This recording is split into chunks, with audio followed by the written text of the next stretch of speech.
Several years ago, the news reported that a group of people was trapped in a burning office building. Then a young man burst into the room and they followed his voice to safety.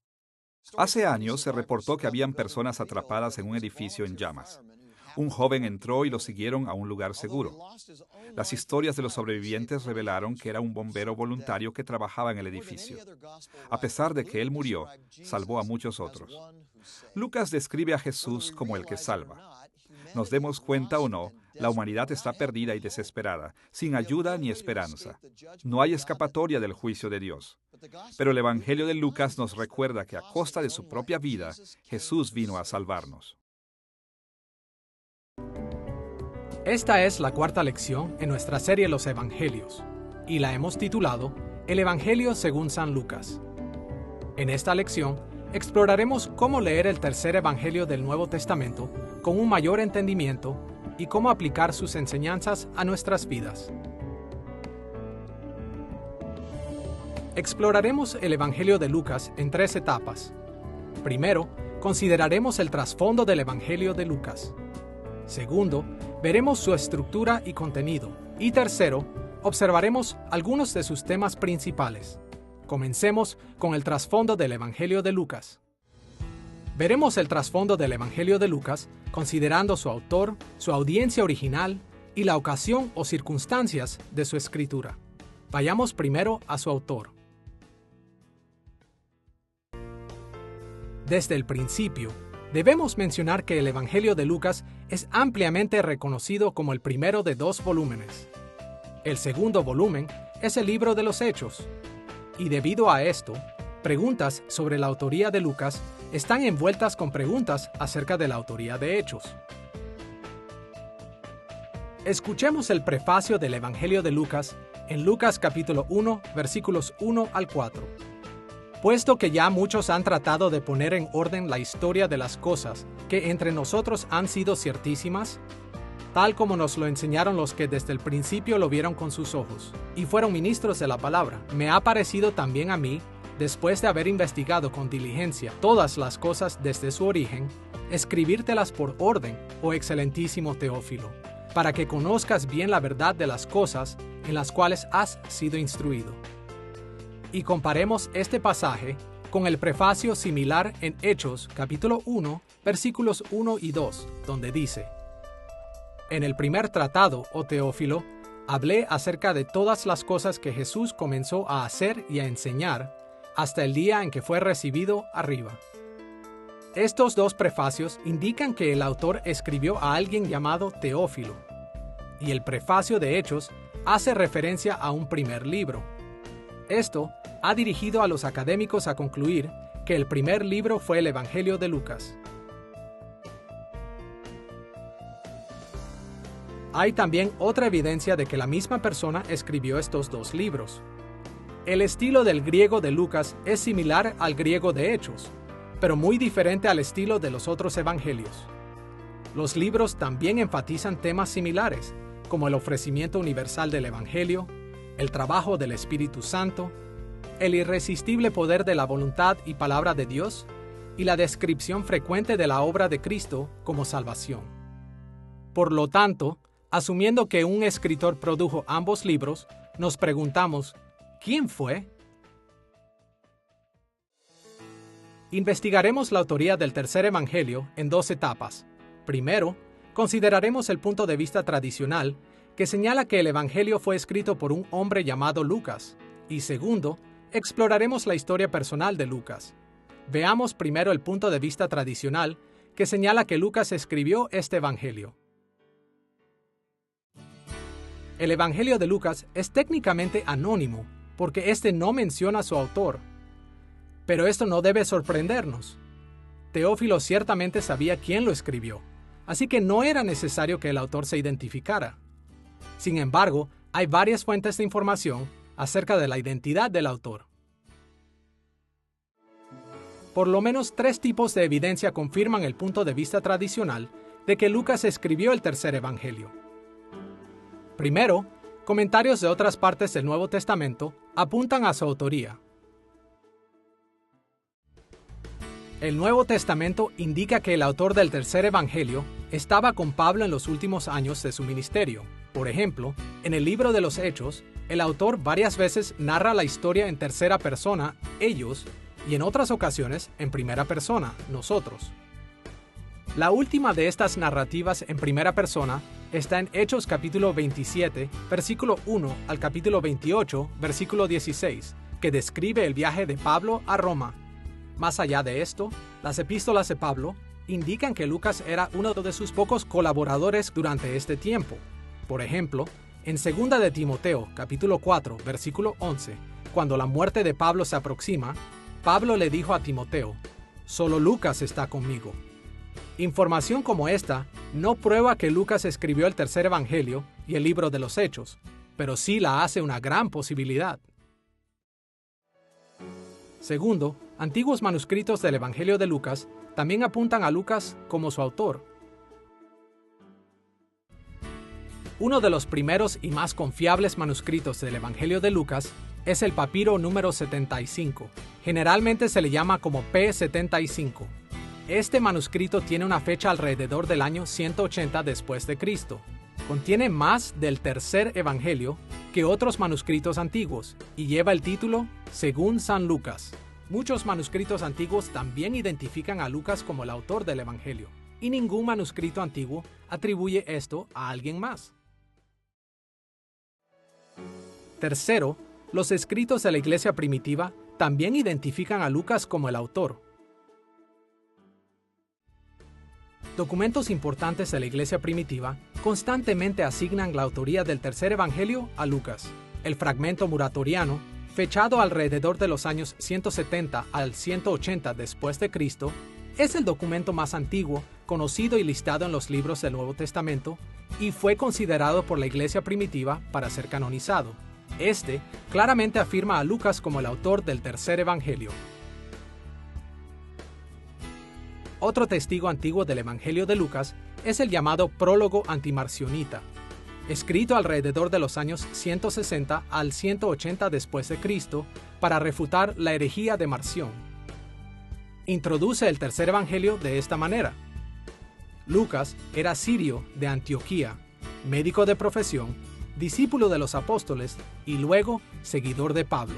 Movido por el Espíritu Santo, compuso este evangelio en las regiones de Acaya. Por otra parte, muchos líderes de iglesias del segundo y tercer siglo reconocieron a Lucas como el autor del tercer evangelio.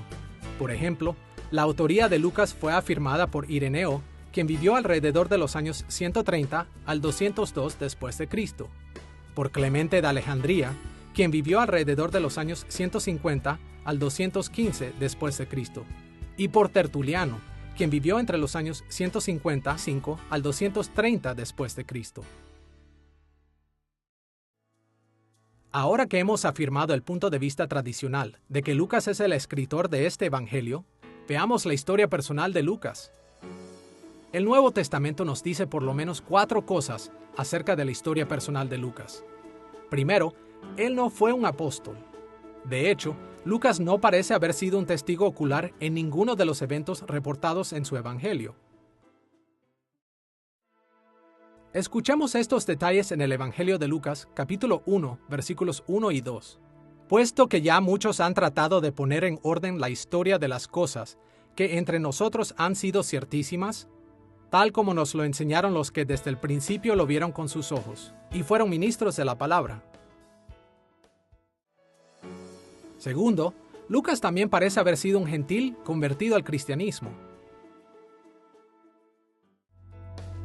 Cuando Pablo les escribió a los colosenses en la prisión, les envió saludos de Lucas, quien estaba con él en ese tiempo.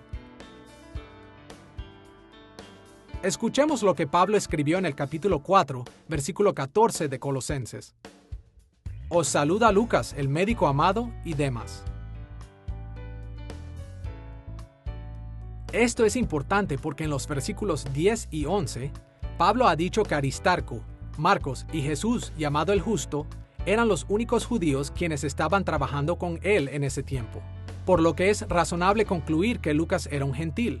Esto se confirma en Hechos capítulo 1, versículo 19, en donde Lucas describe el arameo como el lenguaje de ellos. El arameo era el lenguaje de los judíos, pero no el suyo. Tercero, Lucas también parece haber sido bien educado.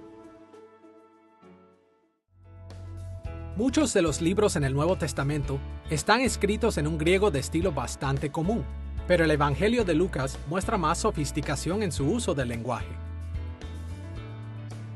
El hecho de que Lucas era bien educado también se refleja en la identificación que Pablo hace de él como el doctor, en Colosenses capítulo 4, versículo 14. Aunque la medicina no era una disciplina formal en los días del Nuevo Testamento, como lo es hoy, aún era necesaria una persona con habilidades, aptitudes y cierto grado de conocimiento. La cuarta cosa que sabemos acerca de la historia personal de Lucas es que él fue compañero de Pablo en el ministerio por muchos de los episodios reportados en el libro de los Hechos. Como Pablo lo describe en Filemón, versículo 24, Lucas fue su colaborador.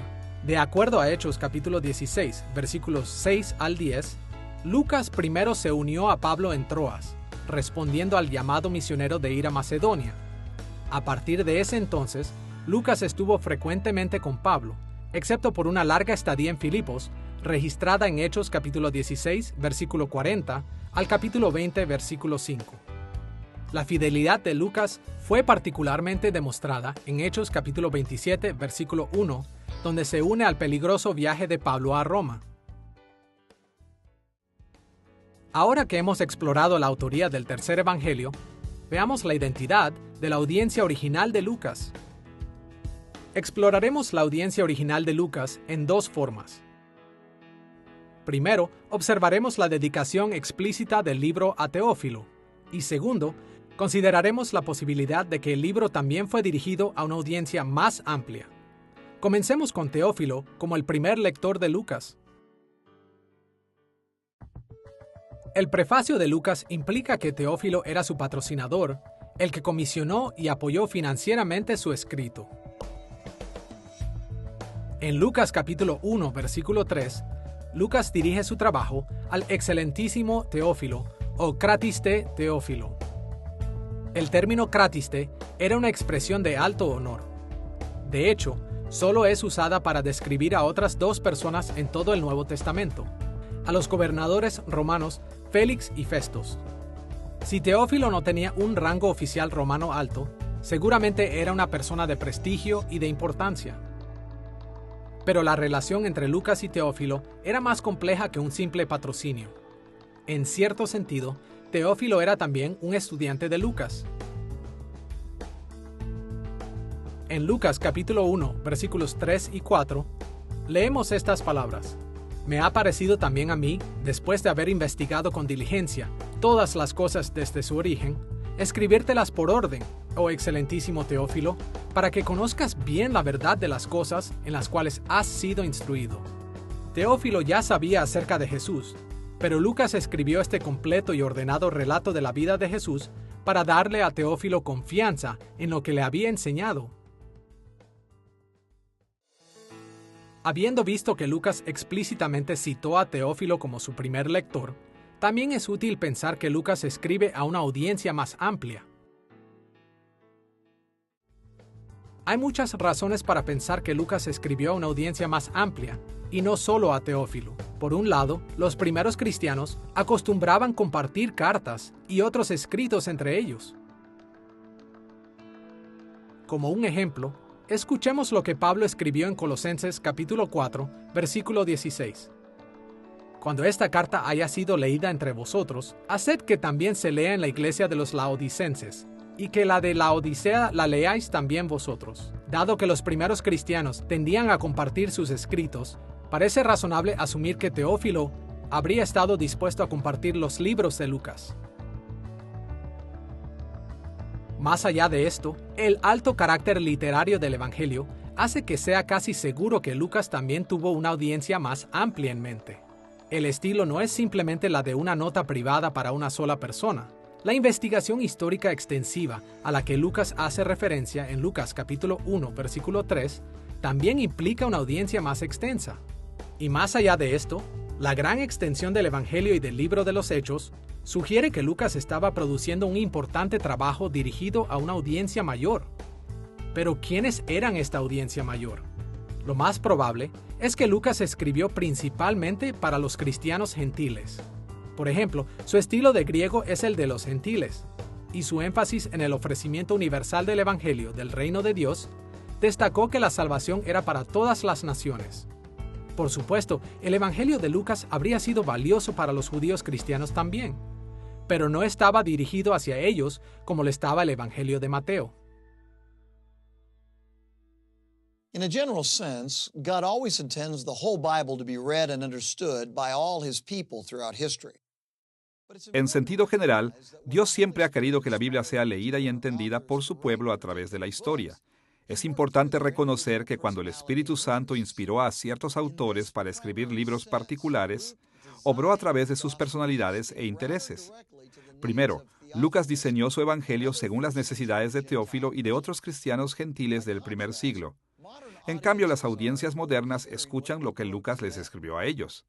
Pero si mantenemos a Lucas y a su audiencia original en mente mientras leemos su evangelio, estaremos mejor preparados para entender lo que escribió y aplicarlo a nuestras vidas.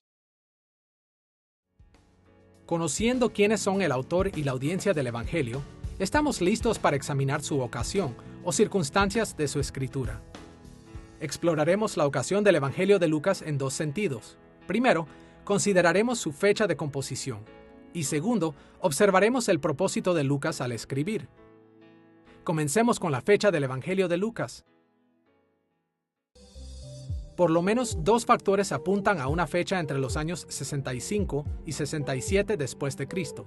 Primero, las comparaciones entre el Evangelio de Lucas y el Evangelio de Marcos han dirigido a la mayoría de los académicos del Nuevo Testamento a estar de acuerdo en que Lucas usó el Evangelio de Marcos como una de sus fuentes de investigación. En nuestra lección anterior sobre Marcos, concluimos de que la fecha más probable para Marcos era el año 64 después de Cristo. Si Lucas usó a Marcos como fuente, entonces la fecha probable para su Evangelio debería ser en algún momento después de esta, probablemente alrededor del año 65 después de Cristo. Segundo, el libro de los Hechos apunta sin duda a una fecha no posterior al año 69 después de Cristo, y probablemente no más tarde del año 67 después de Cristo. Hechos no registró eventos importantes, como el martirio de Pablo, que tuvo lugar alrededor del año 65 después de Cristo, la persecución nerónica que terminó en el año 68 después de Cristo, o la caída de Jerusalén en el año 70 después de Cristo. Estas importantes omisiones sugieren que Lucas escribió Hechos antes de que estos eventos tuvieran lugar, o por lo menos antes de que él se diera cuenta de ellos. De acuerdo a Hechos capítulo 1, versículo 1, el Evangelio de Lucas fue terminado incluso antes de que él escribiera el libro de los Hechos. Por lo tanto, parece más probable que Lucas completó su Evangelio por el año 67 después de Cristo, y es casi seguro que lo terminó antes del año 69 después de Cristo, antes de la caída de Jerusalén. Ahora que hemos considerado la fecha de cuando Lucas escribió, vayamos a su propósito. En Lucas capítulo 1, versículos 3 y 4, Lucas da la siguiente razón para investigar y escribir este evangelio. Me ha parecido también a mí escribírtelas por orden, oh excelentísimo Teófilo, para que conozcas bien la verdad de las cosas en las cuales has sido instruido. Lucas escribió para Teófilo y para los cristianos gentiles como él, con el fin de fortalecer su fe en el Mesías judío, Jesús. Cuando Lucas estaba escribiendo, los cristianos gentiles como Teófilo enfrentaron retos importantes para su fe.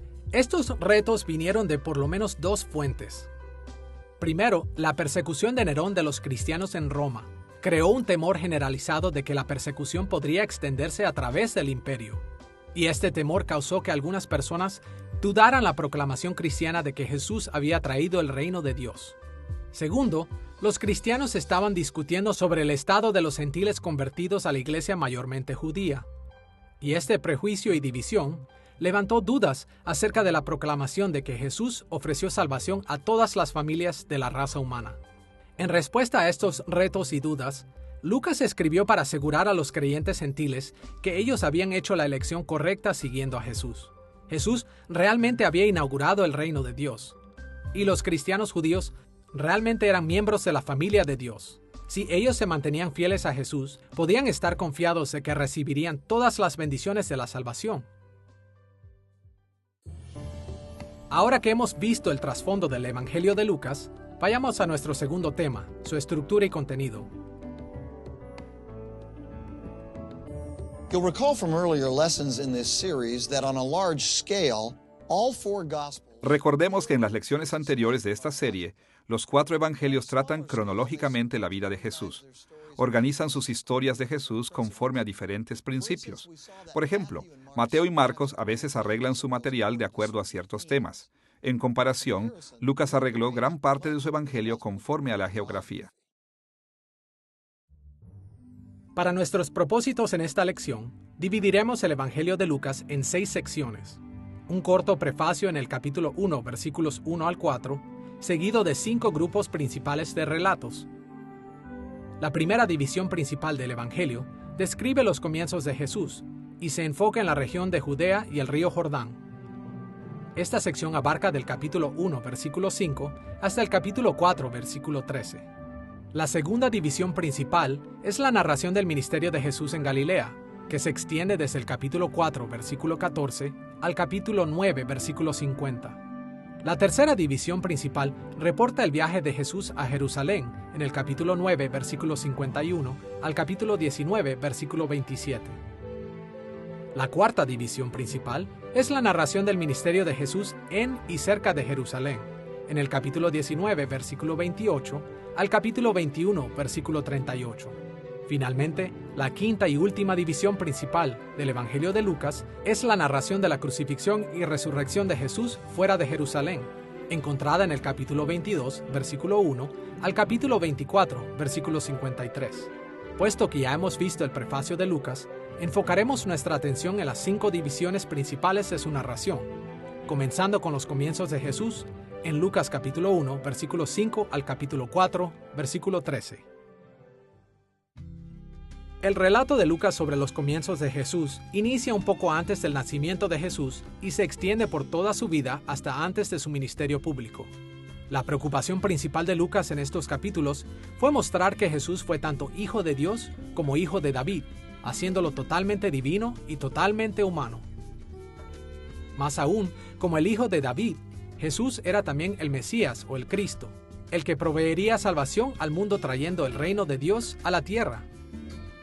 A través de esta narración, Lucas regularmente se refiere a las promesas de Dios en el Antiguo Testamento, para mostrar que Dios estaba cumpliendo estas promesas a través de Jesús. Y por lo tanto, la única manera de ser fiel a Dios y heredar las bendiciones de su reino era recibir a Jesús como Rey y Salvador. Estos capítulos pueden ser divididos en 4 secciones principales: anuncios de los nacimientos de Juan el Bautista y de Jesús, sus correspondientes nacimientos e infancias, la identificación que hace Juan de Jesús, y 3 confirmaciones de Jesús como el Hijo de Dios. Comencemos con los anuncios de los nacimientos en Lucas, capítulo 1, versículos 5 al 56. Es significativo que Lucas abrió su evangelio con la aparición del ángel Gabriel. Cientos de años antes, en Daniel capítulo 9, se declaró que Gabriel había anunciado que el exilio de Israel iba a durar por cientos de años. Mientras ellos se mantuvieron bajo el juicio de Dios, Israel estaría en cautiverio. Pero en el Evangelio de Lucas, Gabriel anunció que el periodo de juicio estaba a punto de terminar.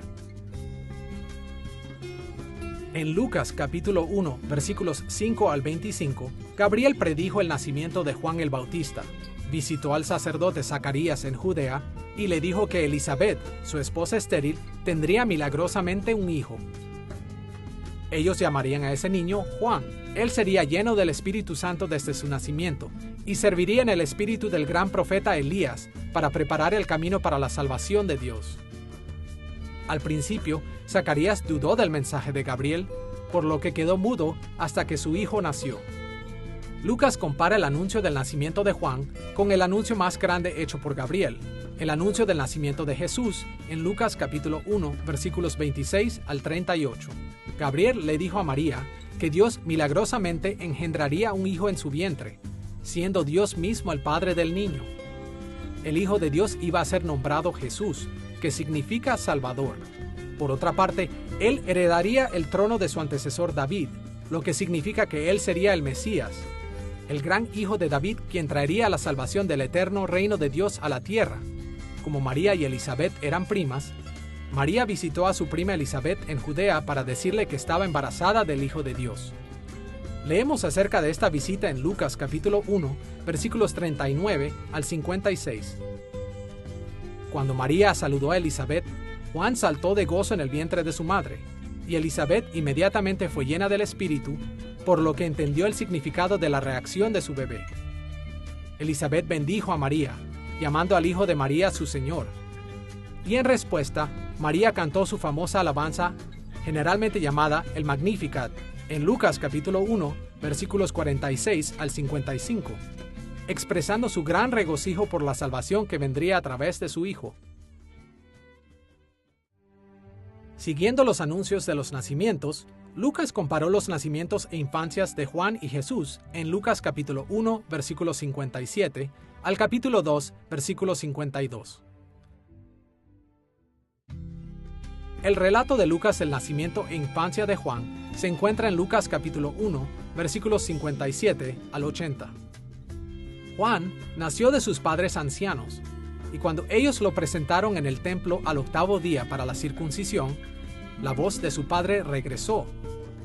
En ese momento, Zacarías fue lleno del Espíritu Santo y profetizó que su hijo prepararía el camino del Mesías, el gran hijo de David.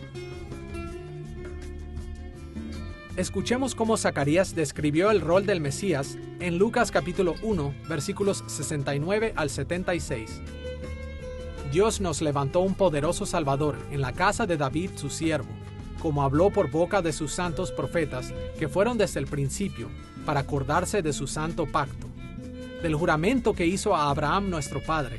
Y tú, niño, profeta del Altísimo, serás llamado, porque irás delante de la presencia del Señor para preparar sus caminos. En el Antiguo Testamento, Dios pactó promesas de salvación a Abraham y a David, y Zacarías profetizó que Dios las estaba cumpliendo y que su hijo Juan sería el profeta que prepararía el camino. A continuación, en Lucas capítulo 2, versículos 1 al 52, Lucas registró el nacimiento e infancia de Jesús. Hay varios paralelismos entre este relato y su narración previa del nacimiento de Juan. Pero el registro de Lucas del nacimiento de Jesús y su infancia es mucho más largo y más elaborado. Comienza con el nacimiento de Jesús en la ciudad de David, el pueblo judío de Belén, que es registrado en Lucas capítulo 2, versículos 1 al 20. El nacimiento de Jesús fue muy humilde. Él nació en un establo y fue puesto en un pesebre, pero el anuncio angelical que proclamó su nacimiento a los pastores cercanos fue majestuoso. Escuchemos lo que el ángel dijo a los pastores en Lucas capítulo 2, versículos 10 y 11. No temáis, porque he aquí os doy nuevas de gran gozo, que será para todo el pueblo, que os ha nacido hoy en la ciudad de David un Salvador, que es Cristo el Señor. El ángel proclamó las buenas nuevas, o el Evangelio, de que el rey mesiánico salvaría al pueblo de Dios del juicio de Dios. A este mensajero mesiánico se le unió un ejército celestial de ángeles que cantaban alabanzas a Dios por el nacimiento de Jesús. Lucas dejó claro que a pesar del humilde nacimiento de Jesús, el hijo de María en realidad era el rey y Mesías escogido por Dios. Después, Lucas escribió la presentación y circuncisión de Jesús en el templo en Jerusalén, en Lucas capítulo 2, versículos 21 al 40. En el templo, el Espíritu Santo llenó y movió a Simeón y a la santa profetisa Ana para anunciar que Jesús era el Mesías que traería salvación al mundo. Escuchemos la alabanza de Simeón a Dios en Lucas capítulo 2, versículos 30 al 32. Porque han visto mis ojos tu salvación, la cual has preparado en presencia de todos los pueblos, luz para revelación a los gentiles y gloria de tu pueblo Israel. Este fue el cumplimiento de Isaías capítulo 49, versículo 6, donde Dios habló estas palabras. poco es para mí que tú seas mi siervo para levantar las tribus de Jacob y para que restaures el remanente de Israel. También te di por luz de las naciones, para que seas mi salvación hasta lo postrero de la tierra. A través de Simeón, Dios reveló que Jesús era el Mesías que traería salvación y gloria para Israel. Y más que eso, incluso Él extendería el Evangelio del reino de Dios a las naciones gentiles, para que también ellos sean salvos. Finalmente, Lucas retomó el tema de la filiación de Jesús con una breve historia de Jesús en el templo en Lucas capítulo 2, versículos 41 al 52. Cuando Jesús tenía 12 años, acompañó a sus padres a la Pascua en Jerusalén, pero se separó de ellos cuando regresaban a casa. Sus padres lo encontraron varios días después en los atrios del templo, hablando con los maestros. Todos en el templo estaban asombrados con el conocimiento y la comprensión de Jesús. Cuando María confrontó a Jesús, su respuesta reveló lo especial que era. Escuchemos lo que Jesús le dijo a María en Lucas capítulo 2, versículo 49. ¿No sabíais que en los negocios de mi Padre me es necesario estar? El templo era la casa de su Padre porque Jesús era el Hijo de Dios. Siguiendo los nacimientos e infancias de Juan y Jesús, Lucas reportó la identificación que hace Juan de Jesús en Lucas capítulo 3, versículos 1 al 20. En esta narración, Juan preparó el camino hacia la salvación de Dios mediante la identificación formal de Jesús como el Mesías. En su ministerio de predicación en la región del río Jordán, Juan proclamó la llegada del reino de Dios, exhortando a la gente al arrepentimiento de sus pecados y a bautizarse a aquellos que se arrepientan.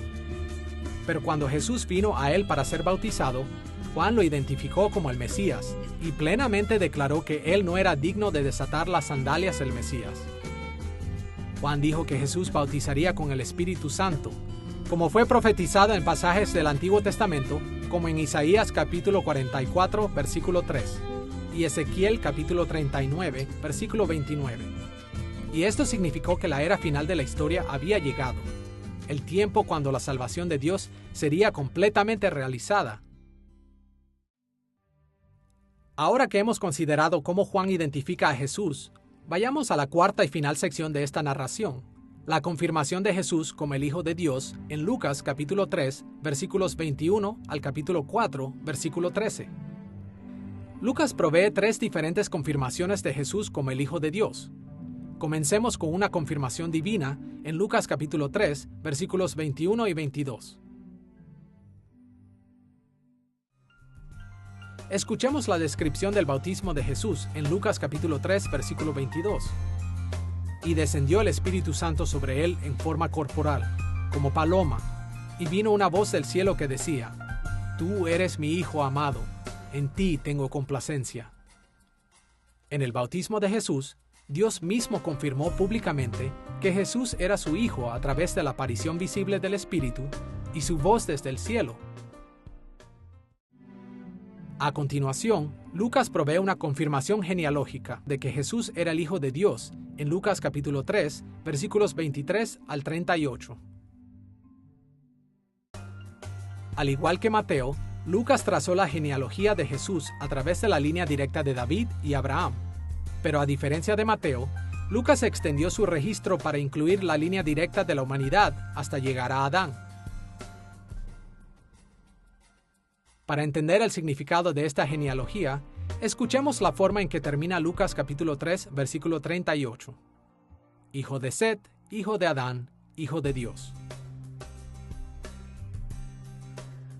Lucas llamó a Adán Hijo de Dios, el mismo título dado a Jesús en estos capítulos. De esta manera, Lucas señala algo que otras partes del Nuevo Testamento enseñan plenamente. Como el Hijo de Dios, Jesús estaba destinado a cumplir el propósito del primer Hijo de Dios, Adán. O como el apóstol Pablo señaló en 1 Corintios capítulo 15, versículo 45, Jesús era el postrer Adán. Adán fue el rey siervo de Dios en la tierra, quien se suponía haría la voluntad de Dios, pero fracasó rotundamente. Jesús es el gran Hijo de Dios quien tuvo éxito cuando Adán había fracasado, extendiendo así la salvación a cada nación en la tierra. La última confirmación de Jesús como el Hijo de Dios fue una confirmación personal de Jesús mismo en Lucas capítulo 4, versículos 1 al 13. Este es el relato de la tentación de Jesús en el desierto. Como Lucas señaló en Lucas capítulo 4, versículo 1, el Espíritu Santo llenó a Jesús y lo guió al desierto, donde él fue tentado por Satanás. El demonio tentó a Jesús para cambiar las piedras en pan, para recibir autoridad sobre las naciones del diablo y para arrojarse de la parte superior del templo. El diablo comenzó 2 de esas tentaciones con las burlonas palabras: «Si eres hijo de Dios». En respuesta, Jesús rechazó firmemente las 3 tentaciones de Satanás e incluso citó pasajes del Antiguo Testamento que describían lo que un fiel hijo de Dios debe hacer.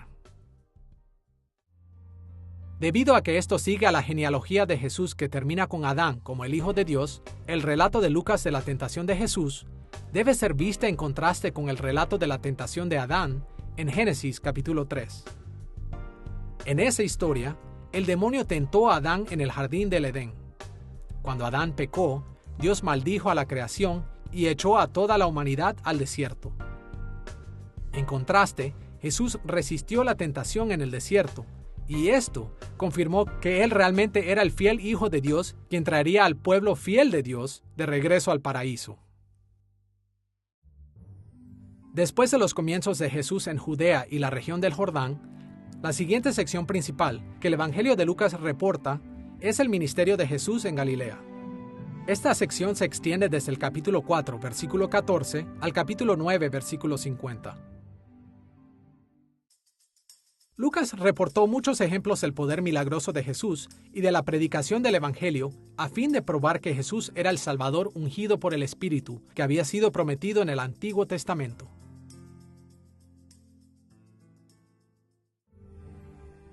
La narración de Lucas describiendo el ministerio de Jesús en Galilea puede ser dividido en 5 partes. Primero, el sermón de Jesús en Nazaret. Segundo, sus enseñanzas y milagros. Tercero, la distinción entre los roles de Jesús y Juan el Bautista. Cuarto, enseñanzas y milagros adicionales de Jesús. Y quinto, la preparación de los 12 apóstoles de Jesús para el ministerio. Observaremos cada una de estas secciones, comenzando con el primero, el sermón de Jesús en Nazaret, en Lucas capítulo 4, versículos 14 al 30. Los 3 evangelios sinópticos enfatizan los poderosos milagros de Jesús y la proclamación del evangelio durante su ministerio en Galilea. La presentación de Lucas es distinta porque introduce esta etapa del ministerio de Jesús con el primer sermón del Señor, en su pueblo natal, Nazaret. Lucas reportó que Jesús estaba en la sinagoga en el día de reposo y que le dieron un rollo de Isaías. Así que Jesús leyó Isaías capítulo 61, versículos 1 y 2. Y entonces, él hizo una proclamación sorprendente. Escuchemos lo que Jesús leyó y dijo en Lucas capítulo 4, versículos 18 al 21. El Espíritu del Señor está sobre mí, por cuanto me ha ungido para dar buenas nuevas a los pobres, me ha enviado a sanar a los quebrantados de corazón, a pregonar libertad a los cautivos y vista a los ciegos, a poner en libertad a los oprimidos, a predicar el año agradable del Señor. Hoy se ha cumplido esta escritura delante de vosotros. Isaiah had prophesied that the coming of the kingdom of God would result in salvation for all God's faithful. Isaías profetizó que la venida del reino de Dios resultaría en la salvación de todo su pueblo fiel. Jesús proclamó que ese día había llegado. Esta cita expresa el modelo básico de Lucas para interpretar el ministerio entero de Jesús. Él era el Mesías o el Cristo, el Salvador profetizado en el Antiguo Testamento, que manifestaría el reino de Dios en la tierra, trayendo salvación a su pueblo. Después de relatar el sermón de Jesús en Nazaret, Lucas reportó varios ejemplos de las poderosas enseñanzas y milagros de Jesús en Lucas capítulo 4, versículo 31, al capítulo 7, versículo 17. En esta sección, Lucas demostró que Jesús realmente era el Mesías porque él estaba cumpliendo la profecía de Isaías capítulo 61, versículos 1 y 2. Jesús liberó a un hombre de un espíritu inmundo en Lucas capítulo 4, versículos 31 al 36. Él realizó la sanación de muchas personas en el capítulo 4, versículos 38 al 42, y llamó a 3 de sus discípulos, Pedro, Jacobo y Juan, en Lucas capítulo 5, versículos 1 al 11. Y encontramos un patrón similar en los versículos que siguen, donde sana a un leproso, en el capítulo 5, versículos 12 al 15, y en el que sana a un paralítico, en el capítulo 5, versículos 17 al 26, seguidos por el llamado de Leví o Mateo a ser su discípulo, en el capítulo 5, versículos 27 al 32. El mismo tipo de patrón se repite en los siguientes versículos también, pero en lugar de sanidades, Lucas registró enseñanzas de Jesús. En el capítulo 5, versículos 33 al 39, Jesús enseñó que su presencia física debería terminar el ayuno y traer regocijo. En el capítulo 6, versículos 1 al 11, Jesús enseñó sobre el día de reposo, que es para sanar y salvar vidas. Y en el capítulo 6, versículos 12 al 16, Él seleccionó a 12 de sus muchos discípulos para convertirse en sus apóstoles especiales, a quienes les fue asignada la tarea de establecer un nuevo orden para Israel. A través de estos milagros y enseñanzas, Jesús demostró que Él realmente era el Mesías profetizado por Isaías, porque Él trajo el favor del Señor en forma de sanidad y libertad de opresión. Enseguida, Lucas registró un sermón muy largo que Jesús pronunció en Lucas capítulo 6, versículos 17 al 49. Este sermón es generalmente llamado el Sermón de la Llanura de Jesús, y este tiene muchas similitudes con su Sermón del Monte en Mateo capítulos 5 al 7.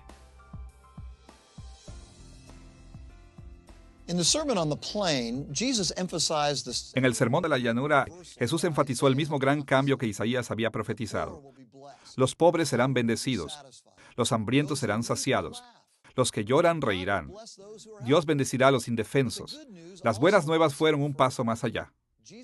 Jesús llamó a los que han sido bendecidos a seguirlo y a vivir según los estándares y valores del reino de Dios, que son muy diferentes a los estándares terrenales.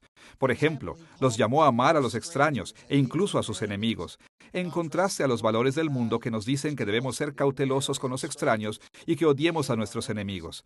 El mensaje del reino no es solo de bendición, sino también una responsabilidad ética. Después del Sermón del Monte, Lucas concluyó esta sección con más evidencias de que Jesús estaba cumpliendo la profecía de Isaías. Jesús sana al sirviente del centurión en Lucas capítulo 7, versículos 1 al 10. Y en el capítulo 7, versículos 11 al 16, Él resucita al hijo muerto de la viuda de Naín. El siguiente relato de Lucas sobre el ministerio de Jesús en Galilea es un grupo de historias que giran alrededor de Juan el Bautista, en Lucas capítulo 7, versículos 18 al 50. Después del encarcelamiento de Juan el Bautista, él envió a algunos de sus discípulos a preguntar a Jesús si él en realidad era el Mesías. Y Jesús contestó recordándoles a ellos lo que él había hecho. Los milagros de Jesús y la predicación claramente cumplieron las profecías de Isaías capítulo 61, versículos 1 y 2, y por lo tanto probaron que Jesús realmente era el Mesías. Escuchemos lo que Jesús dijo a los mensajeros de Juan en Lucas capítulo 7, versículo 22.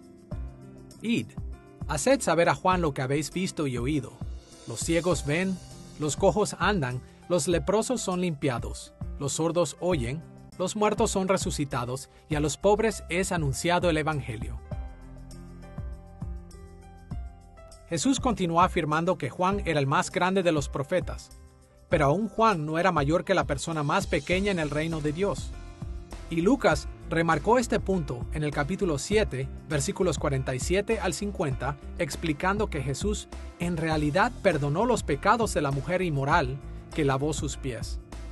Juan había bautizado gente arrepentida como una súplica a Dios por el perdón, pero Jesús convirtió el reino en una experiencia real al perdonar los pecados, sanar enfermos y predicar el Evangelio a los pobres. Después de estas historias que giran alrededor de Juan el Bautista, Lucas registró más de las enseñanzas y milagros de Jesús en Lucas capítulo 8, versículos 1 al 56. En estas enseñanzas y milagros adicionales, Jesús se enfocó en las buenas nuevas del reino. La parábola del sembrador en Lucas capítulo 8 versículos 1 al 15 y la parábola del candelero en Lucas capítulo 8 versículos 16 al 18 describen la importancia de responder al mensaje del reino en fe y obediencia. Y él repitió estos mismos temas en Lucas capítulo 8 versículos 19 al 21, cuando dijo que su verdadera familia eran aquellos que escuchaban y obedecían la palabra de Dios. Entonces, en Lucas capítulo 8 versículos 22 al 56, Lucas registró varios milagros que confirman y demuestran la salvación que Jesús estaba ofreciendo. Jesús calmó la tormenta, echó fuera un demonio, sanó a una mujer enferma y resucitó a una niña de la muerte. Finalmente, Lucas concluyó su relato del ministerio de Jesús en Galilea, reportando la preparación de los 12 apóstoles de Jesús para el ministerio, en Lucas capítulo 9, versículos 1 al 50. Primero, en Lucas capítulo 9, versículos 1 al 9, Jesús envió de misión a sus 12 apóstoles a sanar y a predicar el Evangelio. Estos eran los mismos hombres que él había apartado en Lucas capítulo 6. Entonces, les demostró su poder alimentando 5,000 personas en el capítulo 9, versículos 10 al 17, enseñando a sus apóstoles a confiar en su poder y provisión. Y estas preparaciones culminaron en Lucas capítulo 9, versículos 18 al 27, donde los apóstoles confesaron que Jesús era el tan esperado Mesías o Cristo.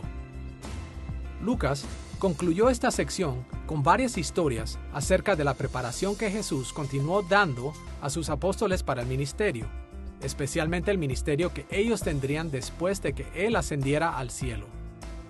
Jesús fue transfigurado ante Pedro, Jacobo y Juan en Lucas capítulo 9, versículos 28 al 36, donde el Padre habló desde el cielo para confirmar su compromiso con Jesús.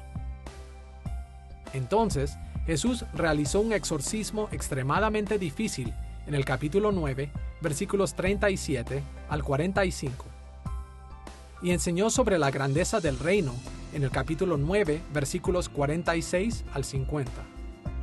En todos estos relatos, Jesús preparó a sus discípulos para reconocer su autoridad, para confiar en su poder y para ministrar como humildes servidores en su nombre, por lo que iban a ser líderes efectivos de su reino en la tierra. Después del ministerio de Jesús en Galilea, la siguiente sección principal que el Evangelio de Lucas escribe es el viaje de Jesús a Jerusalén. Esta parte se extiende desde Lucas capítulo 9, versículos 51, al capítulo 19, versículo 27. Lucas mencionó la determinación de Jesús de ir a Jerusalén 5 veces en esta sección. En el capítulo 9, versículo 51, capítulo 13, versículo 22, capítulo 17, versículo 11, capítulo 18, versículo 31, y en el capítulo 19, versículo 28. Como un ejemplo, escuchemos a Lucas, capítulo 18, versículos 31 y 32. Tomando Jesús a los 12, les dijo: He aquí subimos a Jerusalén, y se cumplirán todas las cosas escritas por los profetas acerca del Hijo del Hombre. Pues será entregado a los gentiles, y será escarnecido, y afrentado, y escupido. A través de pasajes como este, Lucas deja claro que Jesús estaba comprometido con el plan de Dios para salvar a su pueblo, aunque requeriría su muerte en Jerusalén. Dividiremos la discusión de Lucas del viaje de Jesús a Jerusalén en 4 partes principales. Primero, las enseñanzas de Jesús sobre la naturaleza del discipulado. Segundo, el registro de Lucas del incremento de los conflictos entre Jesús y sus oponentes. Tercero, las enseñanzas de Jesús sobre el costo del discipulado. Y cuarto, el compromiso de Jesús con el plan de Dios para salvar a su pueblo. Comencemos con la naturaleza del discipulado en Lucas capítulo 9, versículo 51 al capítulo 11, versículo 13. El compromiso de Jesús para construir el reino de Dios y salvar a su pueblo lo guió a seleccionar y entrenar a sus apóstoles para un liderazgo de servicio. En Lucas capítulo 9, versículo 51 al capítulo 10, versículo 24, Él les enseñó cómo evangelizar y les advirtió que en la vida habría dificultades para ellos, pero también los fortaleció con el Espíritu Santo. Después de esta preparación, los envió a predicar el Evangelio a las ciudades que había planeado visitar. Seguido a esto, en Lucas capítulo 10, versículos 25 al capítulo 11, versículo 13, Jesús les proveyó una amplia visión del mundo, enseñándoles sobre 3 temas del discipulado: amor al prójimo, amor a Dios y la oración. Jesús comenzó en Lucas capítulo 10, versículo 27, resumiendo su enseñanza acerca del amor de esta manera: amarás al Señor tu Dios con todo tu corazón, y con toda tu alma, y con todas tus fuerzas, y con toda tu mente, y a tu prójimo como a ti mismo. Aquí, Jesús citó Deuteronomio, capítulo 6, versículo 5, y Levítico, capítulo 19, versículo 18, para explicar que toda la ley del Antiguo Testamento nos enseña cómo amar a Dios y al prójimo. Los siguientes 2 párrafos ilustran las 2 partes de esta ley de amor. La parábola del buen samaritano en Lucas capítulo 10, versículos 29 al 37, ilustra cómo amar al prójimo. Esta es la bien conocida historia de un samaritano que mostró amor a su prójimo herido, que era israelita, aun y cuando había tensión entre los 2 pueblos. Enseguida, en Lucas capítulo 10, versículos 38 al 42, el encuentro de María con Jesús provee un ejemplo de cómo amar a Dios. Sentándose a los pies de Jesús para escuchar sus enseñanzas, María mostró cómo debemos amar a Dios, haciéndolo a Él la primera prioridad de nuestras vidas y escuchándolo obedientemente. Finalmente, Jesús nos enseña a orar en Lucas capítulo 11, versículos 1 al 13, y concluye su instrucción a los apóstoles enseñándoles a orar genuina y persistentemente por los dones y bendiciones del reino de Dios. Después de las enseñanzas de Jesús sobre la naturaleza del discipulado, Lucas destacó el incremento de los conflictos entre Jesús y los líderes judíos en Lucas capítulo 11, versículo 14, al capítulo 15, versículo 32. Durante esta parte de su viaje, Jesús a propósito enfrentó al liderazgo judío por al menos 3 razones. Primero, quería reprender su pobre liderazgo del pueblo de Dios. Segundo, quería llamar a la gente a su propio reino. Y tercero, quería que ellos lo crucificaran en Jerusalén. Así, podría ser una salvación expiatoria por los pecados de su pueblo y ser recompensado con su reinado sobre ellos. Por ejemplo, en Lucas capítulo 11, versículos 14 al 28, los judíos afirmaron que Jesús era el príncipe de los demonios, y Jesús respondió en los versículos 29 al 53, condenando su maldad y pronunciando maldiciones sobre ellos. En Lucas capítulo 12, versículos 1 al 3, Jesús advirtió a las multitudes a no ser hipócritas como los fariseos. En los versículos 4 al 21, atacó las prácticas de las sinagogas, gobiernos y autoridades judías. En los versículos 22 al 32, enfatizó que Dios iba a satisfacer las necesidades de todo aquel que buscara el reino de Dios, por lo que no necesitarían perseguir la riqueza del mundo como los líderes judíos. Y en los versículos 33 al 59, Jesús advirtió que sus seguidores sin duda tendrían conflictos con aquellos que no aceptan el reino de Dios. En Lucas capítulo 13, versículos 1 al 9, Jesús continuó enfrentando al liderazgo judío, llamando a todo Israel a arrepentirse de sus pecados.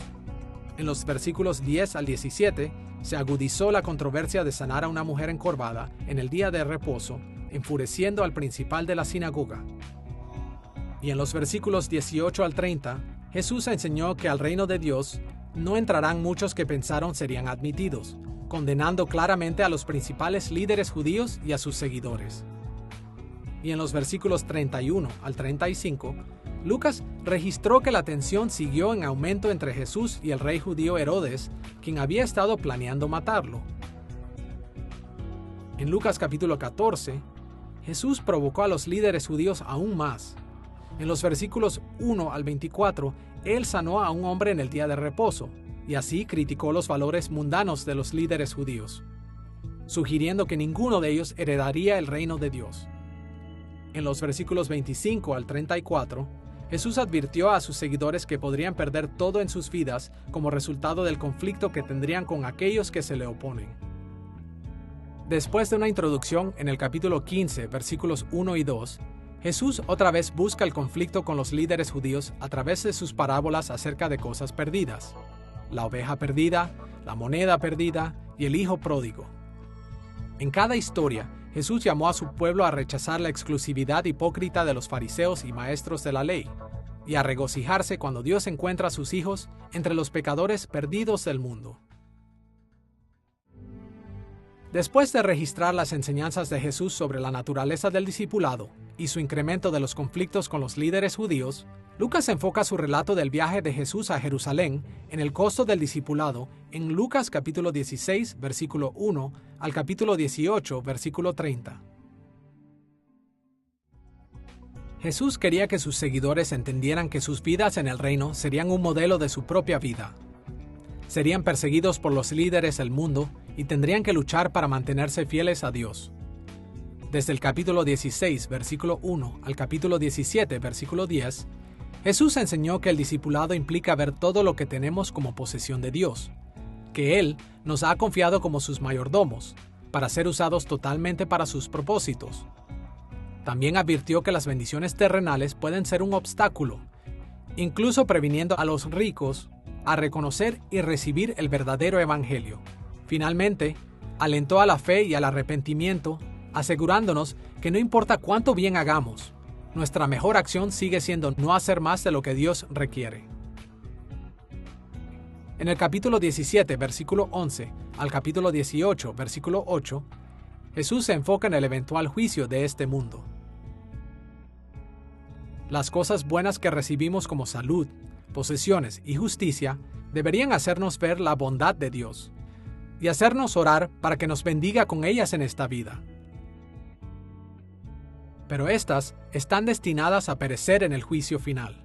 La verdadera riqueza, salud y justicia vienen como recompensas en el reino eterno de Dios. Así que ahí es donde nuestra esperanza debe estar. Jesús terminó esta sección en Lucas capítulo 18, versículos 9 al 30, enfatizando la necesidad de la humildad, porque solo los humildes recibirán el perdón y la bendición de Dios, y heredarán la vida eterna. Lucas concluye su registro del viaje de Jesús a Jerusalén, enfatizando su compromiso con el plan de Dios para salvar a su pueblo, en Lucas capítulo 18, versículo 31 al capítulo 19, versículo 27. La primera forma en la que Jesús mostró su compromiso con el plan de Dios fue con la predicción de su propia muerte en Lucas capítulo 18, versículos 31 al 34. Jesús sabía que necesitaba morir para salvar a su pueblo, y estaba determinado a seguir con el plan de su Padre. Seguido a esto, Jesús demostró su compromiso con el plan de Dios de salvación, bendiciendo a la gente a la que vino a salvar, como el hombre ciego que sanó en Lucas capítulo 18, versículos 35 al 43. Y al recolector de impuestos Zaqueo, al que llamó en Lucas capítulo 19, versículos 1 al 10. Estas personas fueron rechazadas por la sociedad, pero en línea con las promesas de Isaías capítulo 61, versículos 1 y 2, ellos iban a recibir una gran herencia en el reino de Dios. Como Jesús le dijo a Zaqueo en Lucas capítulo 19, versículos 9 y 10, «Hoy ha venido la salvación a esta casa, por cuanto él también es hijo de Abraham, porque el Hijo del Hombre vino a buscar y a salvar lo que se había perdido». Finalmente, en Lucas capítulo 19, versículos 11 al 27, Jesús contó la parábola de las 10 minas, donde un rey le confía a sus siervos su dinero mientras que él estaba lejos. Esta parábola enseña que si queremos heredar el reino de Dios, debemos comprometernos con el plan de Dios, justo como Jesús lo hizo. Después de describir el viaje de Jesús a Jerusalén, Lucas registró el ministerio de Jesús en Jerusalén. Esta es la quinta sección principal del Evangelio de Lucas y se extiende desde el capítulo 19, versículo 28, al capítulo 21, versículo 38. El registro de Lucas del ministerio de Jesús en Jerusalén comienza en Lucas capítulos 28 al 44. con la entrada de Jesús a Jerusalén, mientras las multitudes lo reciben con algarabías y alabanzas. Siguiendo su entrada en la ciudad, lo primero que Jesús hizo fue purificar el templo, sacando a los mercaderes. En Lucas capítulo 19, versículos 45 y 46, Jesús condenó las prácticas pecaminosas que habían corrompido el culto y la vida judía, e insultado en gran manera al liderazgo judío. En Lucas capítulo 19, versículo 47 al capítulo 21, versículo 38, Jesús pasó los siguientes días enseñando en el templo, hablando acerca del reino de Dios. Durante este tiempo, su conflicto con los líderes judíos se intensificó, mientras él continuaba condenando sus prácticas y ellos continuaban retando su autoridad. Escuchemos lo que los maestros de la ley y los principales sacerdotes hicieron en Lucas capítulo 20, versículo 20. Y acechándole, enviaron espías que se simulasen justos, a fin de sorprenderle en alguna palabra, para entregarle al poder y autoridad del gobernador. Pero Jesús no dejó de predicar la verdad solo porque unos hombres malvados trataron de atraparlo. En lugar de eso, él abiertamente los reprendió. Como les dijo a las multitudes en Lucas capítulo 20, versículos 46 y 47. Guardaos de los escribas, que gustan de andar con ropas largas y aman las salutaciones en las plazas y las primeras sillas en las sinagogas y los primeros asientos en las cenas, que devoran las casas de las viudas y por pretexto hacen largas oraciones. Estos recibirán mayor condenación. As Jesus neared Jerusalem, Mientras Jesús se acercaba a Jerusalén, el rechazo de Israel para aceptarlo como su Mesías Salvador le llevó a profetizar la destrucción de la ciudad. Pero incluso esta catástrofe sería solo un anticipo de un juicio mayor. En el último día, cuando Jesús regrese en gloria, cada uno dará cuentas ante él. Y por esta razón, Jesús llama a sus discípulos de todos los tiempos a obedecerle diligentemente y a observar con atención por su regreso. Después del registro del ministerio de Jesús en Jerusalén, encontramos la última sección principal del Evangelio de Lucas, la narración de la crucifixión y resurrección fuera de Jerusalén, en Lucas capítulo 22, versículo 1, al capítulo 24, versículo 53. En esta sección de su Evangelio, Lucas explicó cómo Jesús en realidad logró la salvación de su pueblo. Él cumplió el plan celestial de su Padre, ofreciéndose a sí mismo como un sacrificio expiatorio, y fue recompensado con el trono de su padre David, gobernando sobre su pueblo como rey. El registro de Lucas de la crucifixión y resurrección de Jesús puede ser dividido en dos partes: el arresto, juicio y muerte de Jesús, y su resurrección y ascensión. Observemos primero el arresto, juicio y muerte de Jesús en Lucas capítulo 22, versículo 1, al capítulo 23, versículo 56. El registro del arresto, juicio y muerte de Jesús comienza en Lucas capítulo 22, versículo 1 al 6, con el complot de traicionar a Jesús. Durante la última cena, registrada en los versículos 7 al 38, Jesús profetizó la traición de Judas y que Pedro negaría ser su seguidor. Pero en medio de estas predicciones, aseguró a los discípulos su lugar en el reino y su control sobre todos estos eventos. Siguiendo la última cena, encontramos la oración de Jesús en el Monte de los Olivos, en Lucas capítulo 22, versículos 39 al 46. Jesús estaba muy angustiado durante esta oración, como lo observamos en el hecho de que suda sangre, y su deseo de que el Padre pudiera permitir evitar la crucifixión si esto fuera posible. Pero a pesar de todo, Jesús nunca vaciló en su completa confianza en el Padre Celestial o en su compromiso con el plan del Padre. El arresto de Jesús en Lucas capítulo 22, versículos 47 al 53, ponen en marcha los acontecimientos de la negación de Pedro en los versículos 54 al 62, así como el juicio de Jesús ante los líderes judíos, Pilato y Herodes, en el capítulo 22, versículo 63 al capítulo 23, versículo 25. Ambos, Herodes y Pilato, encontraron a Jesús inocente de cualquier crimen en contra de Roma que pudiera merecer la muerte.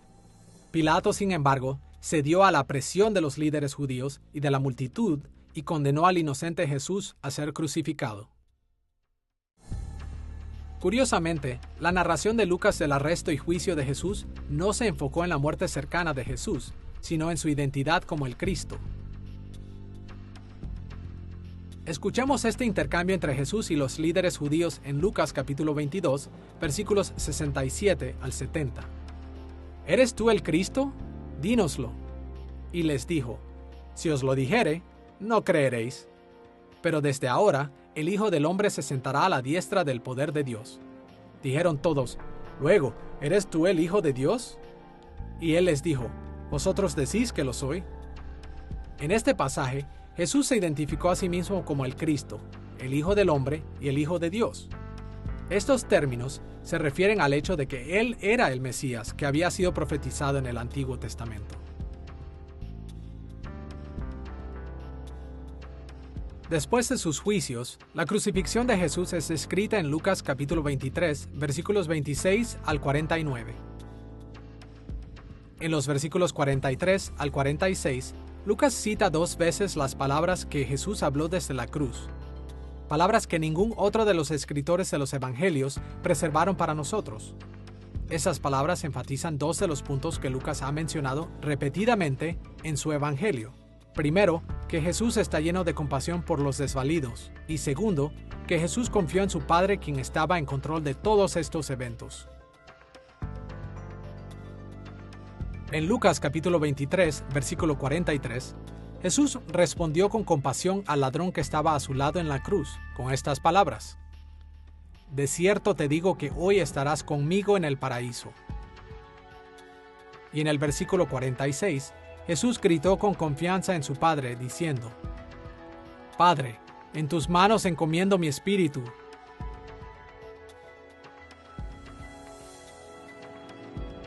Lucas dejó claro que los momentos finales de nuestro Señor estuvieron llenos de compasión por otros y de confianza en su Padre.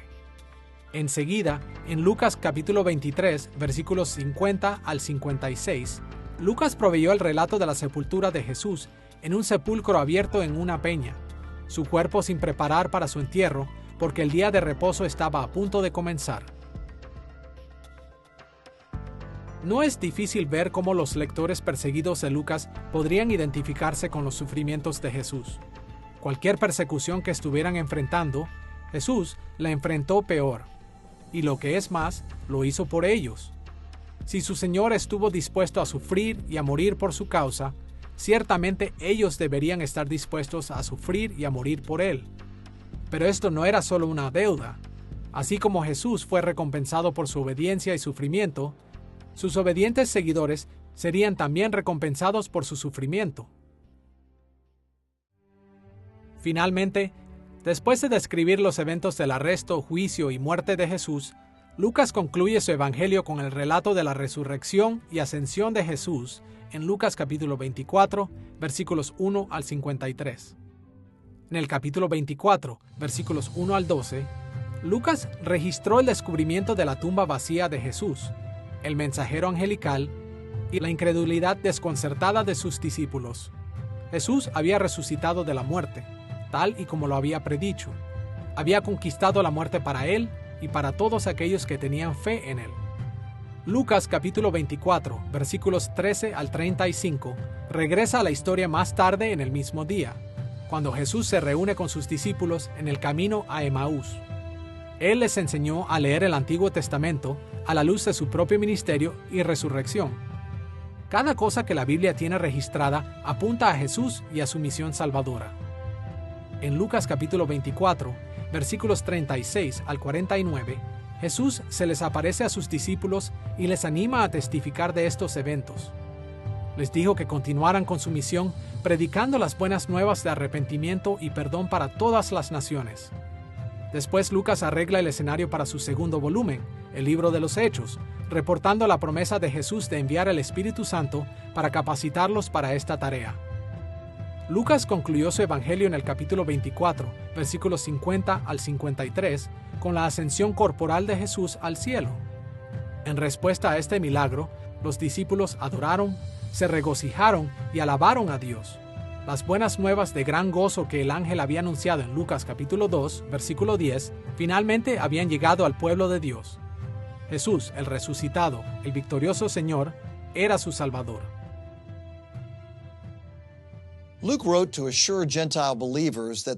Lucas escribió para asegurarles a los gentiles creyentes que habían hecho la elección correcta al seguir a Jesús.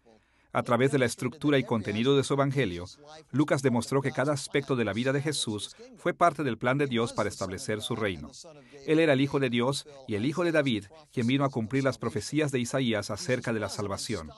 Jesús era una fuerza imparable de gracia y misericordia que traería a todas las naciones bajo su gobierno.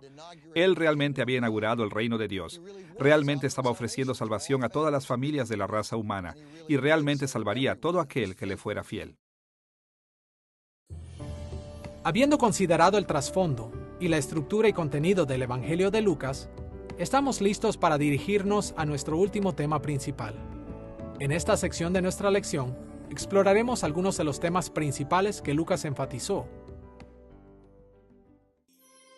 En general, podemos decir que los tres evangelios sinópticos, Mateo, Marcos y Lucas, comparten los mismos temas centrales. Jesús es el Cristo que trae el reino de Dios. Pero cada uno de estos evangelios se enfoca en conceptos centrales de diferentes maneras. Así que, a medida que exploramos esta idea en el Evangelio de Lucas, nos enfocaremos en la descripción del reino de Dios como salvación. Lucas usó las palabras salvar, salvando, salvación y salvador por lo menos 25 veces, más seguido que cualquiera de los otros evangelistas. Destacó nuestra condición desesperada sin Cristo y nuestra necesidad de ser rescatados, y enseñó que Dios es nuestra mayor salvación. El término salvación está profundamente arraigado a las esperanzas del Antiguo Testamento. Podemos definirlo como liberación de la tiranía del mal y del juicio de Dios contra el pecado. A través del Antiguo Testamento, y especialmente en los profetas, Dios enseñó a su pueblo que el Mesías eventualmente traería salvación de los efectos del pecado e incluso de su presencia. En línea con el énfasis de Lucas sobre la salvación, dividiremos nuestra discusión de los principales temas del Evangelio de Lucas en tres partes que corresponden a tres aspectos del trabajo salvador de Cristo. Primero, consideraremos la descripción de la salvación personal. Segundo, consideraremos su interpretación de Dios como nuestro Salvador. Y tercero, examinaremos los tipos de personas que son salvadas. Comencemos con la descripción de salvación de Lucas. A través de su Evangelio, Lucas mostró que la salvación personal es principalmente una cuestión que revertirá las condiciones de la gente, cambiando su persona, su estado delante de Dios y alterando su destino para que sean bendecidos y no maldecidos. Todos nacemos pecadores, y como resultado, estamos condenados por Dios y destinados a la destrucción eterna.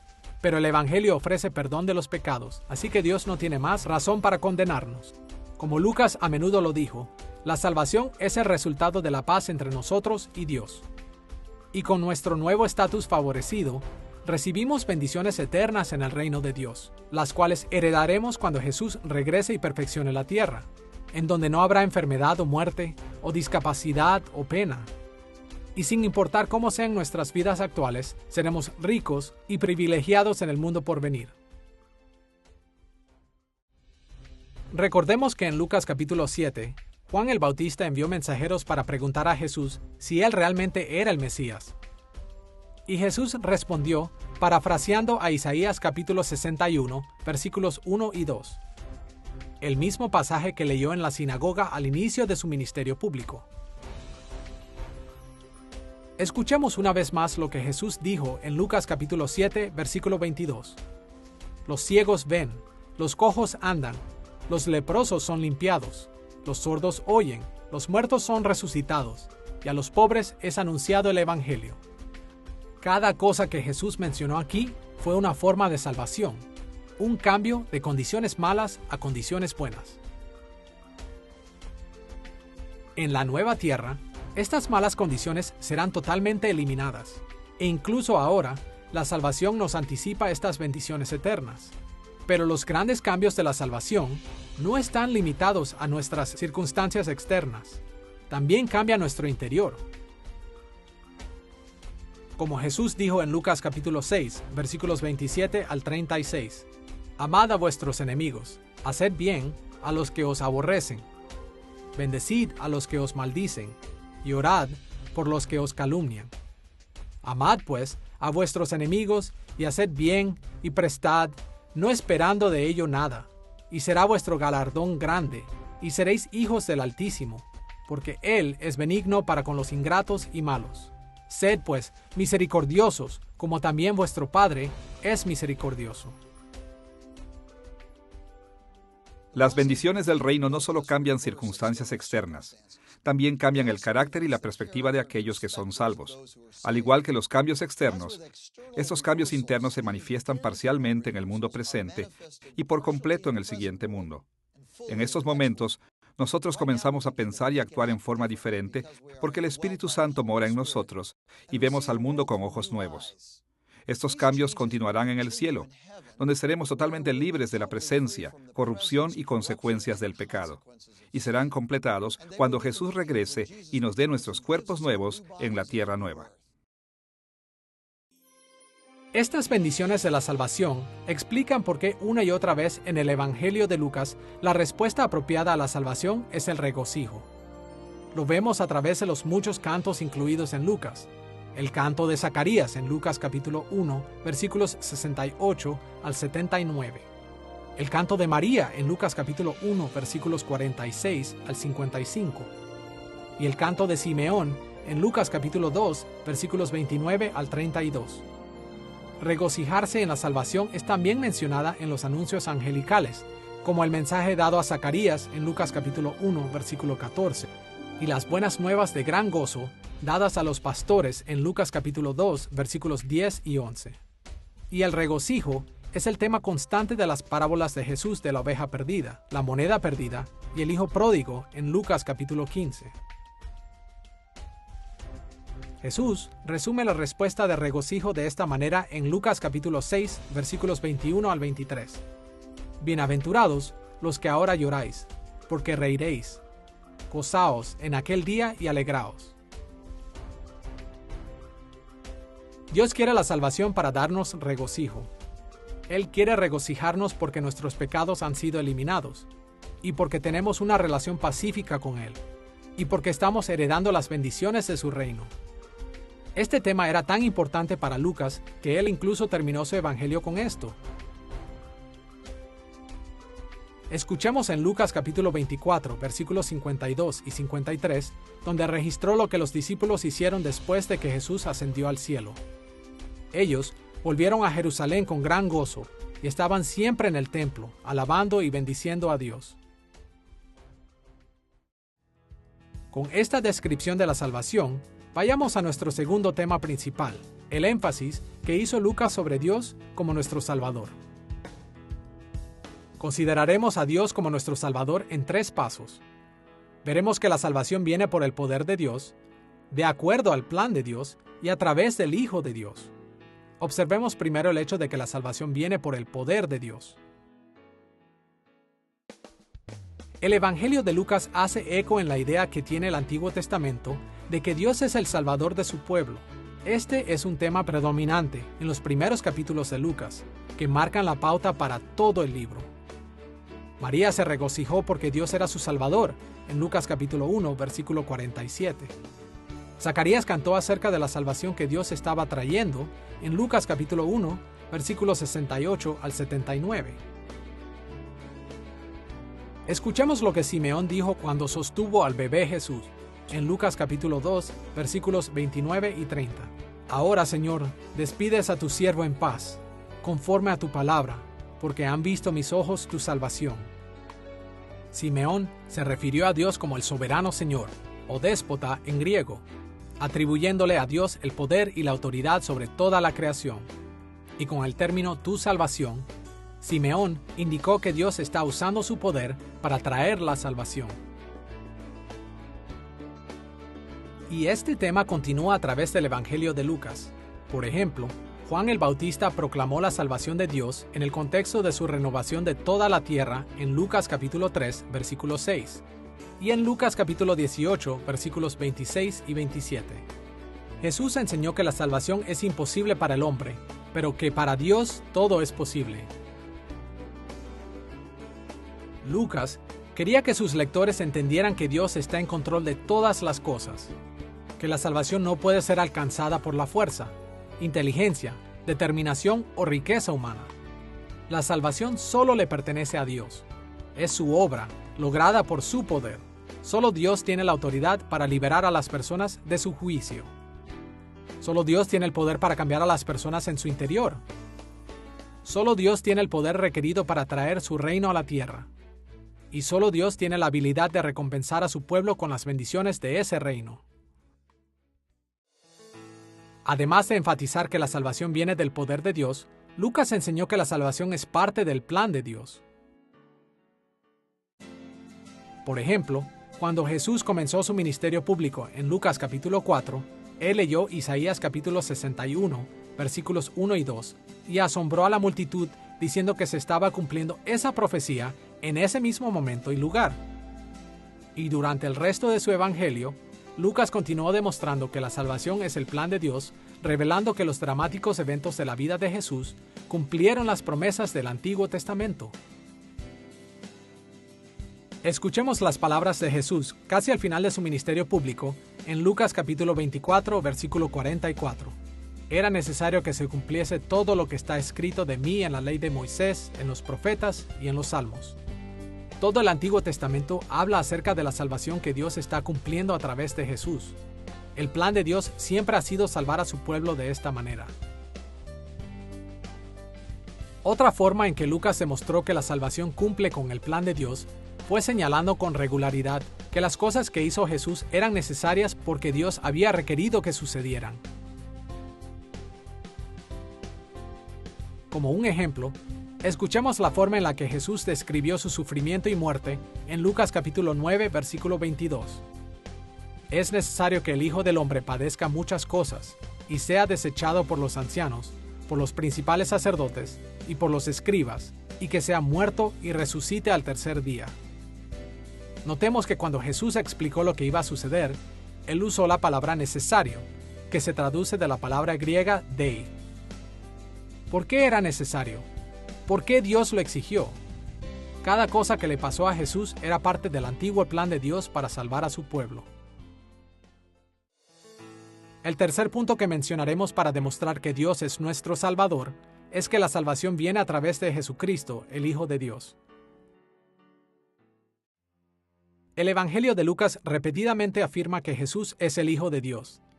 Algunas veces la filiación de Jesús lo identifica como el Dios encarnado, como en el anuncio angelical de su nacimiento, en Lucas capítulo 1, versículo 32 al 35. En otras ocasiones se enfatiza su autoridad, y esto lo vemos en su bautismo, en Lucas capítulo 3, versículo 22, donde Dios expresó su aprobación desde el cielo, y durante su transfiguración, en Lucas capítulo 9, versículo 35, cuando Dios instruye a su pueblo a escuchar a su Hijo. En otras ocasiones, se refiere a su función de rey vasallo mesiánico de Dios, como en la última cena, en Lucas capítulo 22, versículo 29. Pero todas estas referencias de Jesús como el Hijo de Dios comparten por lo menos una cosa en común. Todas indican que Jesús es la persona a través de quien Dios está cumpliendo la salvación. Jesús es el Hijo de Dios que fue enviado al mundo para rescatar a su pueblo de la condenación, muriendo en su lugar y trayendo el reino de Dios a la tierra.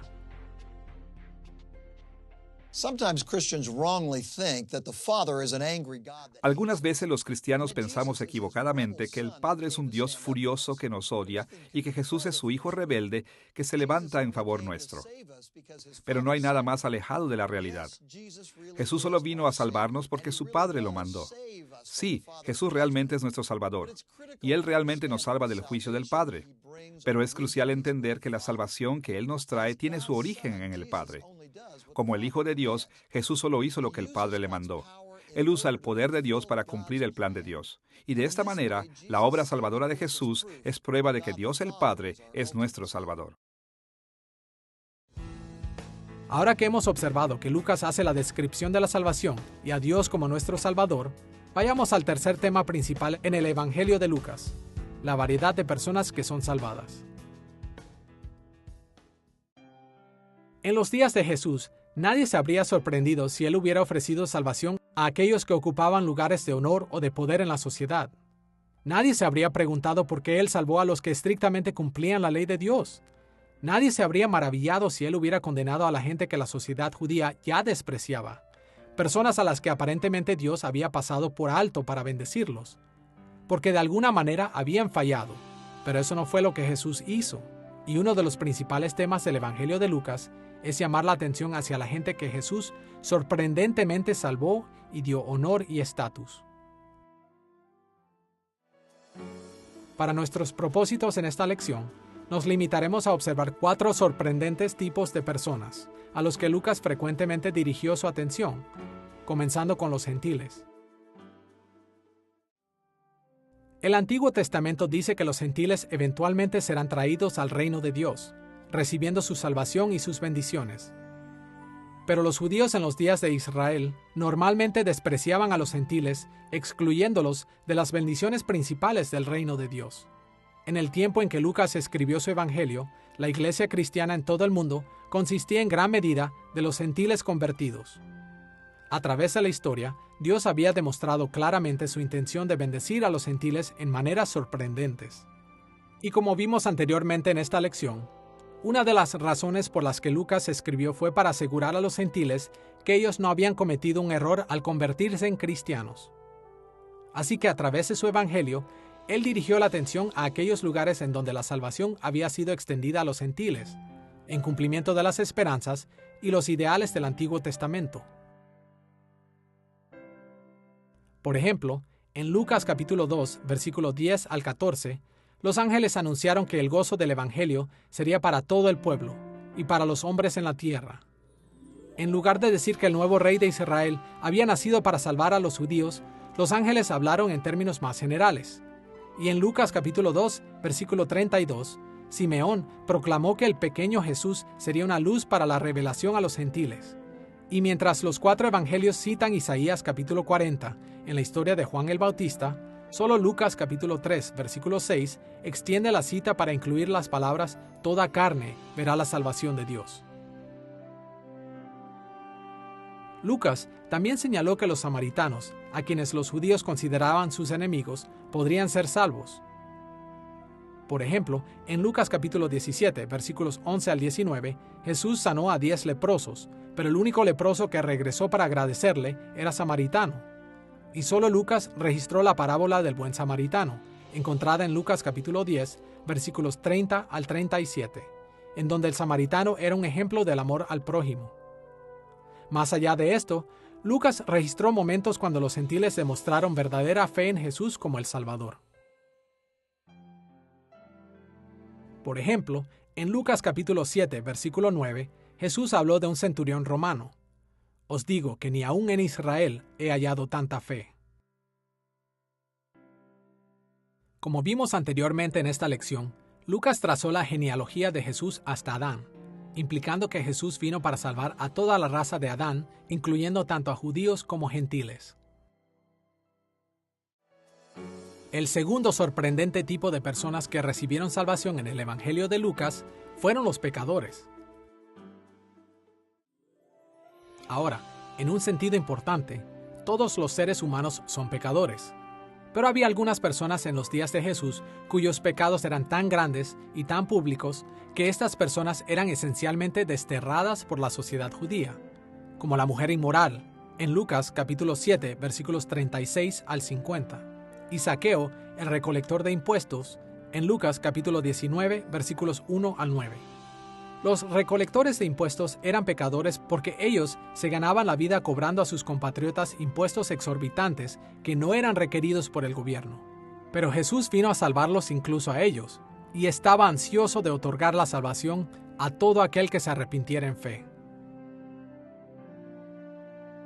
Solo como un ejemplo, escuchemos esta historia en Lucas capítulo 5, versículos 29 al 32. Y Leví le hizo gran banquete en su casa, y había mucha compañía de publicanos y de otros que estaban a la mesa con ellos. Y los escribas y los fariseos murmuraban contra los discípulos diciendo: ¿Por qué coméis y bebéis con publicanos y pecadores? Respondiendo Jesús les dijo: Los que están sanos no tienen necesidad de médico, sino los enfermos. No he venido a llamar a justos, sino a pecadores al arrepentimiento. El tercer sorprendente grupo de personas que son salvadas en el Evangelio de Lucas son las mujeres. En el antiguo mundo mediterráneo oriental, donde Jesús vivió, las mujeres no tenían muchos derechos en la sociedad y no eran altamente valoradas. Pero Lucas dirigió su atención a las formas en las que Jesús les trajo salvación. En Lucas capítulo 8, versículos 41 al 53, Jesús sanó a la hija de Jairo y a la mujer que por 12 años había sufrido hemorragias. También mostró gran compasión hacia las viudas, quienes en la antigua sociedad patriarcal no tenían prácticamente ninguna ayuda y esperanza. Lucas capítulo 7 versículos 11 al 17 y el capítulo 18 versículos 1 al 8 ilustran la preocupación y el cuidado de Jesús por estas personas más necesitadas. Una de las técnicas más dramáticas de enseñanza de Lucas que remarcó la salvación de las mujeres fue comparando a las mujeres humildes con orgullosos líderes religiosos masculinos. Por ejemplo, en Lucas capítulo 13, versículos 14 y 15, Jesús llamó hipócrita al principal de la sinagoga, mientras que en el siguiente versículo llamó a una mujer encorvada hija de Abraham. Encontramos un contraste similar en Lucas capítulo 7, versículos 37 al 50, donde Jesús aceptó la adoración de una mujer inmoral, mientras condenaba al orgulloso fariseo Simón. Y en su máximo ejemplo de lo que significa amar a Dios, Lucas relató la historia de María, la amiga de Jesús. En Lucas capítulo 10, versículo 27, Jesús enseñó que los dos grandes mandamientos eran amar a Dios y amar al prójimo. Entonces, en los versículos 38 al 42, María dio el ejemplo de cómo amar a Dios, escuchando obedientemente sus enseñanzas. Ni Pedro, ni Juan, y ciertamente ni los líderes judíos, sino una mujer fue el modelo de la piedad divina. Finalmente, el cuarto sorprendente tipo de personas que son salvadas en el Evangelio de Lucas son los pobres. Lucas comienza su Evangelio apuntando que la familia de María y José era pobre. Sabemos esto porque en Lucas capítulo 2, versículo 24, la ofrenda que ellos trajeron al templo fue una ofrenda de pobres prescrita en Levítico capítulo 12, versículo 8. Lucas también mostró que Jesús favoreció a los pobres en lugares como la parábola del rico insensato, en Lucas capítulo 12, versículos 13 al 21, y en su historia acerca del rico y Lázaro, en Lucas capítulo 16, versículos 19 al 31. Escuchemos una vez más en Lucas capítulo 4, versículo 18, donde Jesús leyó de Isaías capítulo 61, versículo 1. El Espíritu del Señor está sobre mí, por cuanto me ha ungido para dar buenas nuevas a los pobres. Lucas es el único escritor de los Evangelios que reportó este evento, e incluyó esto como un modelo de todo el ministerio de Jesús. Su punto era que una parte de traer el reino de Dios consiste en proclamar las buenas nuevas de salvación a los pobres. Lucas tomó especial cuidado en señalar que el Dios del universo se había encarnado para salvar inclusive a aquellos que la sociedad despreciaba. Gentiles, pecadores, mujeres y pobres tenían muy pocos derechos en la sociedad judía y no podían esperar heredar las grandes bendiciones del reino de Dios. Pero Jesús rechazó ese sistema de valores. Él ofreció completa aceptación y bendiciones eternas a todo aquel que lo recibiera como su Señor y Salvador. En esta lección, exploramos el Evangelio de Lucas, considerando su trasfondo en términos de su autor y su audiencia original, así como la ocasión o circunstancias de su escritura, su estructura y contenido, y sus temas principales que giran alrededor del tema de la salvación. Si mantenemos estas ideas en mente cuando leemos el Evangelio de Lucas, tendremos un mejor entendimiento de su significado y estaremos más preparados para aplicarlo en nuestras vidas, en la iglesia y en el mundo.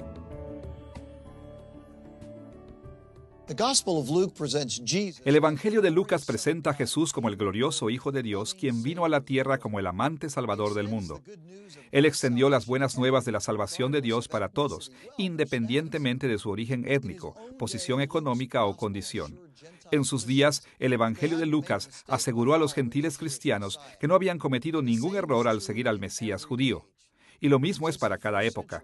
Desde el primer siglo, la vasta mayoría de la Iglesia ha sido gentil, y nosotros no hemos cometido ningún error tampoco. Y como seguidores de Cristo, es nuestra responsabilidad el seguir predicando esas mismas buenas nuevas de arrepentimiento y fe para todo el mundo, sabiendo que tenemos el único mensaje que puede traer verdadera salvación.